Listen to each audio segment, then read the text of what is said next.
এমন পশুর উপরে চেপে তারা আসবে যে পশুগুলো হাঁটতে হাঁটতে বা আস্তে আস্তে মানুষকে বহন করতে করতে খুবই দুর্বল হয়ে গিয়েছে। ইয়াতিনা মিন কুল্লি ফাজ্জিন আমিক, তারা আসবে খুব দূর দূরান্তের পথ থেকে।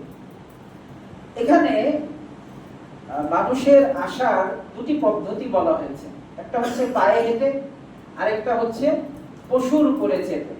তখনকার দিনে যে ব্যবস্থা ছিল, তা আমাদের অনেক ভাইয়েরা প্রশ্ন করে থাকেন যে পায়ে হেঁটে হজ করতে যাওয়া যাবে কিনা। এখনকার দিনে দেখবেন যে একটা ট্রেন্ড হয়ে গেছে যে অনেকেই পায়ে হেঁটে হজ করতে যাচ্ছে। পায়ে হেঁটে হজ করতে যাওয়া যাবে কিনা? মৌলিকভাবে পায়ে হেঁটে হজ করতে যাওয়া বৈধ, জায়েজ।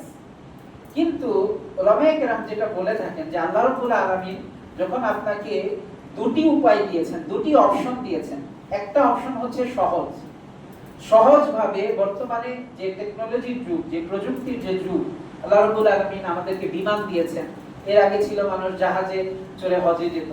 এই যে ব্যবস্থাপনাগুলো আল্লাহ রাব্বুল আলামিন আমাদেরকে করে দিয়েছেন, আপনি সহজ উপায় থাকতে ইচ্ছা করে যদি কঠিনটা আপনার উপর চাপিয়ে নেন, আপনি হেঁটে হেঁটে হজ করতে যাবেন, তাহলে এই কারণে আপনি বেশি ফজিলত লাভ করবেন। বিষয়টা এরকম না। পায়ে হেঁটে যদি আপনি স্বাভাবিকভাবে যান, আগের দিনে যেরকম যখন কোনো বাহন ছিল না, মানুষ গিয়েছে পায়ে হেঁটে, বা কারো সেরকম সামর্থ্য নাই। সৌদি আরবের গ্র্যান্ড মুফতি শাইখ ইবনে বাজ রাহিমাহুল্লাহ, উনি খুব একটা মজার ফতোয়া দিয়েছিলেন, মজার ছলে। তো উনি বলেছিলেন যে কোন ব্যক্তি যদি ভিক্ষা করতে করতেও কাবা ঘরের কাছে পৌঁছে যায়, তাহলে সেও হজ করবে।